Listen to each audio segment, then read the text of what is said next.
Hello everyone.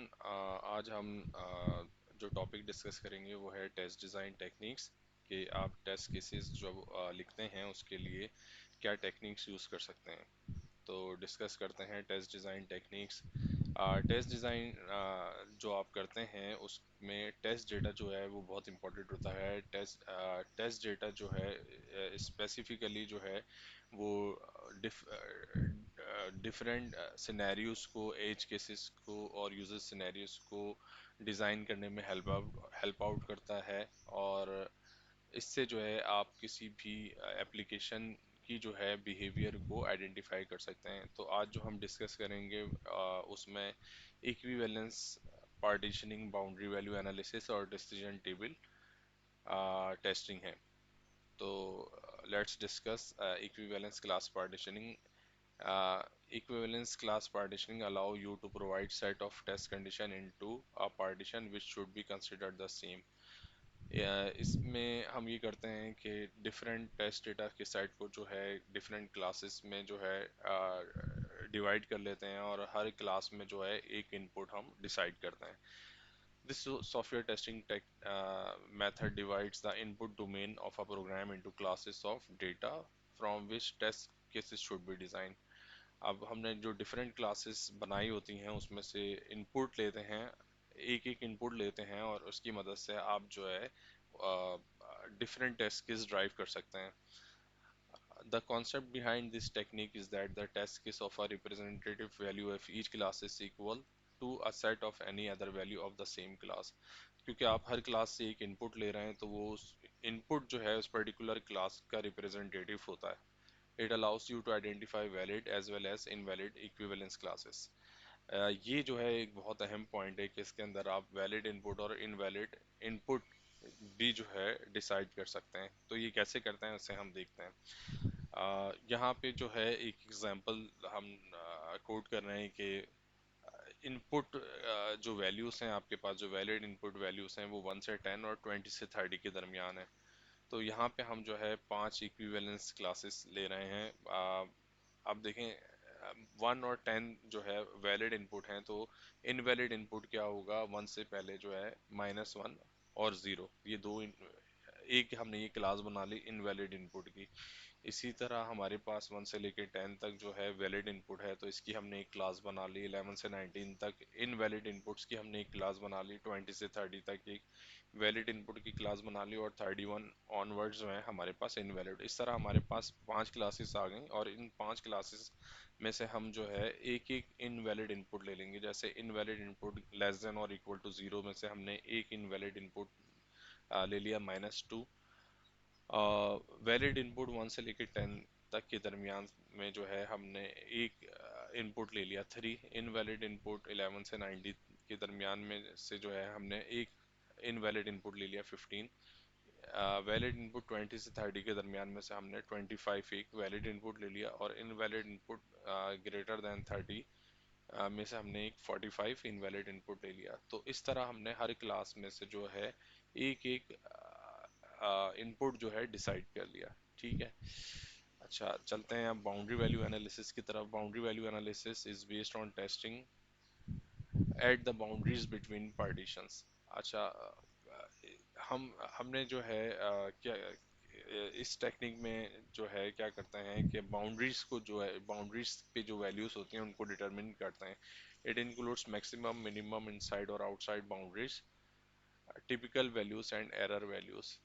तो इसमें जो है आप बाउंड्री के पास जो यानी इनसाइड बाउंड्री और आउटसाइड बाउंड्री जो होती है, ऐसे इनपुट जो है डिटरमिन करते हैं और ऐसी वैल्यूज होती हैं जिसकी वजह से आप एरर जो है डिटरमिन कर सकें. It is generally seen that a large number of errors occurs at the boundaries.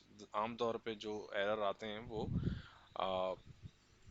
Large numbers boundary values पर आते हैं. कभी भी जो है वैलिड इनपुट्स के आसपास जो है आपके पास एरर नहीं आता है. It is also known as BVA. BVA stand for boundary value analysis. और इसमें आप जो है मुख्तलिफ इनपुट की बेस पे जो है अपने टेस्ट केसेस लिखते हैं. This black box testing technique complements equivalence partitioning. This software testing technique based on the principle that if a system works well for these particular values, it will work perfectly well for values which comes between the two boundary values. अच्छा, इसमें जो है हम ये black box testing में ये देख रहे होते हैं कि अगर आपकी इनपुट जो है उसके ऊपर आपकी एप्लीकेशन सही काम कर रही हो तो बाकी इनपुट पे भी सही काम कर रही होगी। अब ये बाउंड्री वैल्यू एनालिसिस की जो है एक एग्जांपल है जिसमें आप देखें ए और बी जो हैं दो बाउंड्रीज हैं, और इसका मतलब ये है कि ए जो है इसकी मिनिमम वैल्यू 1 है और बी की मैक्सिमम वैल्यू 10 है। तो मिनिमम वैल्यू के आसपास जो वैल्यूज होंगी वो एक्स मिनिमम वैल्यू +1 और मिनिमम वैल्यू -1। तो यहाँ पे मिनिमम इनपुट आपका 0 1 2 बन गया, और मैक्सिमम इनपुट में भी जो है जो बाउंड्रीज बनाएंगे आप वो यही फार्मूला होगा कि मैक्सिमम वैल्यू +1 और मैक्सिमम वैल्यू -1। तो आप देखें यहाँ पे 10 के पास जो वैल्यूज हैं वो 9 10 11 हो गई। तो input valid condition is between 1 to 10। ये आपकी 1 से 10 के दरमियान में जो हैं ये इन वैलिड इनपुट्स हैं, लेकिन जो बाउंड्री वैल्यूज हैं इसकी वो क्या हो गई 0 1 2 और 9 10 1। तो मिनिमम इनपुट 1 हो गया, यानी आप जब किसी फील्ड को टेस्ट कर रहे होंगे तो और उसमें ये मिनिमम वैल्यू जो आप इनपुट कर सकते हैं वो 1 है, तो आप तीन वैल्यूज इनपुट करके देखेंगे, 0 भी इनपुट करेंगे, 1 भी करेंगे और 2 भी करेंगे। इसी तरह अगर मैक्सिमम इनपुट आपका 10 है तो 10 के उस फील्ड में जो है आप 9 भी इनपुट करके देखेंगे, 10 भी देखेंगे और 11 भी देखेंगे। अच्छा, अब आ जाते हैं हम डिसीजन टेबल की तरफ। The decision table is a software testing technique which is used for testing the system behaviour for different input combinations. अच्छा, अगर दो फील्ड आप एक साथ मिला के टेस्ट कर रहे हैं, जैसे यूज़र नेम और पासवर्ड की फील्ड है, तो उसमें आप जो है डिफरेंट कॉम्बिनेशंस जो है वो यूज़ करके देखेंगे। This is a systematic approach where the different input combinations at their corresponding system behavior are captured in a tabular form। इसमें आप डिफरेंट इनपुट कंडीशन दे के जो है देखेंगे कि क्या बिहेवियर है सिस्टम का, और उसको एक टेबुलर फॉर्म में कैप्चर कर लेंगे। This table have different combinations inputs with their associated outputs. इन इनपुट्स की बेस पे जो है डिफरेंट आउटपुट्स जो हैं डिटरमिन होंगे। Also it is known as the cause effect table because of an associated logical diagramming technique called cause effect graphing that is basically used to drive the decision table। अच्छा, ये cause effect table की वजह से जो है आप इस decision table को ड्राइव करते हैं। अब आप इस डिसीजन टेबल को हम देख लेते हैं कि ये क्या है। इसमें यहाँ कंडीशंस हैं यूज़र नेम और पासवर्ड, और उस नेक्स्ट वैल्यू जो है वो आउटपुट है। रूल 1 में ये है कि अगर आप फॉल्स इनपुट दें, यानी इनकरेक्ट यूज़र नेम और इनकरेक्ट पासवर्ड दें तो एरर आएगा।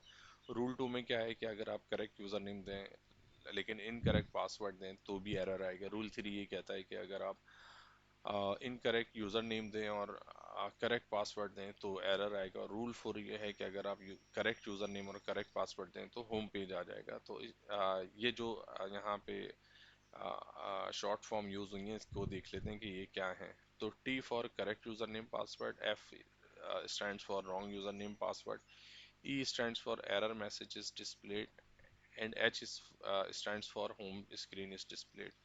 अब ये इस डिसीजन टेबल की बेस पे जो यहाँ पे बना हुआ है हम डिफरेंट सिनेरियोस आइडेंटिफाई करते हैं। और वो सिनेरियोस कैसे आइडेंटिफाई हो सकते हैं? केस 1 ये है कि यूज़र नेम और पासवर्ड दोनों आपने रॉन्ग दिए, तो क्या होगा कि एरर मैसेज आ जाए। यूज़र नेम आपने सही दिया लेकिन आपने पासवर्ड करेक्ट इनकरेक्ट दिया या रॉन्ग दिया, तो उसकी वजह से भी एरर मैसेज आ जाएगा। यूज़र नेम आपने रॉन्ग दिया लेकिन पासवर्ड आपने करेक्ट दिया, तब भी एरर मैसेज आ जाएगा। केस 4 ये है कि यूज़र नेम और पासवर्ड दोनों आपने सही दिए तो ही जो है यूज़र होम पेज पे नेविगेट करेगा। तो आज की हमारी ये प्रेजेंटेशन जो है कंप्लीट होती है। नेक्स्ट वीडियो में जो है हम डिस्कस करेंगे कि किस तरह जो है आप एक टेस्ट केस टेम्पलेट की बेस पे जो है एक फंक्शनैलिटी के अगेंस्ट में कितने सिनेरियोस आइडेंटिफाई कर सकते हैं और फिर उसके टेस्ट केस कैसे लिख सकते हैं। यहाँ ये एक टेम्पलेट है, टेम्पलेट डॉक्यूमेंट जो है ये एल टी एक्स है, इसको आप जो है मल्टीपल टाइम यूटिलाइज कर सकते हैं। तो हम जो है लॉगिन के सिनेरियो का के जो डिफरेंट केसेस जो हमने डिसीजन टेबल में देखे हैं, इसको जो है हम देखेंगे कि कैसे हम लिख सकते हैं। अच्छा, इस यहाँ बात की थी मैंने किसी एक फंक्शनैलिटी के अगेंस्ट में कितने आप सिनेरियोस आइडेंटिफाई करते हैं, तो इसको हम ट्रेसेबिलिटी मैट्रिक्स भी कहते हैं।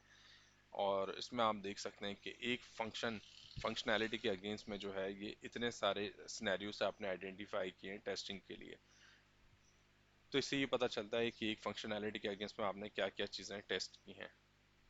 तो नेक्स्ट वीडियो में जो है हम ये बनाना सीखेंगे कि यूज एक लॉगिन के सिनेरियो में आप किस तरह जो है ये चार केसेस को आइडेंटिफाई करके लिख सकते हैं टेस्ट केस टेम्पलेट में। तो that's all for today, thank you very much for watching.